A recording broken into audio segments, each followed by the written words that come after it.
galėtų laikytis. Taigi čia vyksta išvažiuojamoji Jurgio Mačiūno tilto atidarymo sesija. Vadinama Fliuksus Merkyje. Bus įmerkiamas Fliuksus, vienas iš tų laivelių, kurie prieš 10 metų buvo pagaminti kažkurios užupio chebros, minint Jurgio Mačiūno perlaidojimą Vilnelėje. Tuomet buvo iš Atlanto pasimtas kibiras vandens ir atvežtas lėktuvu Tomas Venclova atvežė į Vilnių, kadangi fizikai paskaičiavo, kad Džordžo Mačiūno virš Atlanto išvaikyti pelenai nusėdė vandenį, paliko bent kažkokią labai mažą dalelę jo palaikų. Taigi tam vandenį turėjo būti kažkokia miligraminė dalelė. Tikiuosi, kad iš tos akcijos kažkokia dalelė Jurgio atsiliepkia, jeigu tu čia esi, reiškia, dalelė pasiliko ir ant šio laivelio. Tokiu būdu mes perkeliam amžiną Jurgį Merkin Dzūkijos upėn.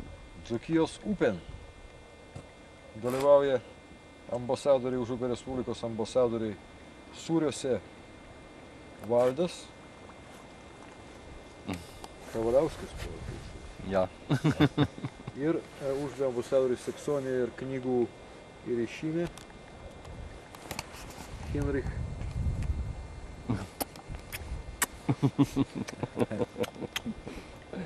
Ok, ir aš, užsienio reikalų ministras. Ja. Tomas. Tomas, čia tai. Lauk laivelį supratį. O jau ir medžiai mums pritarė.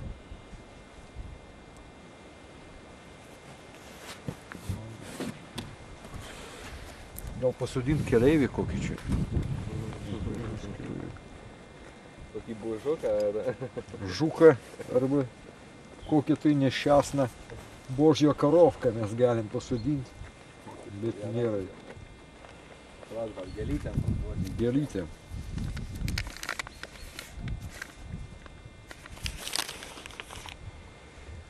Įdėsim gal šitą. Ne, gal čia nelabai gerai. Na, gėlytėm.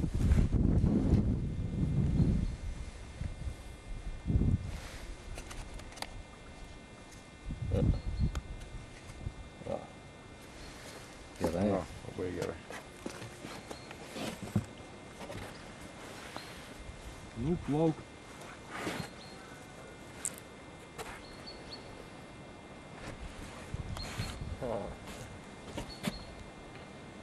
Plauk laivelį, Merkiu į Lenkiją. Iš Lenkijos. Ne, pirmiausia į Nemuną Į Nemuną, Merkis į Nemuną. Ja. Tada Nemuną per Alytų, į Kauną ir ant Kauno Heso pakips.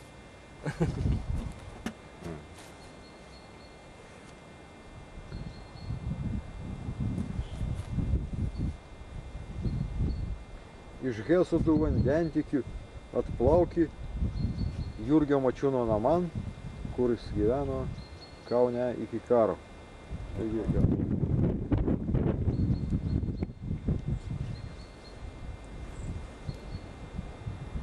gerai plaukia. Popierinis.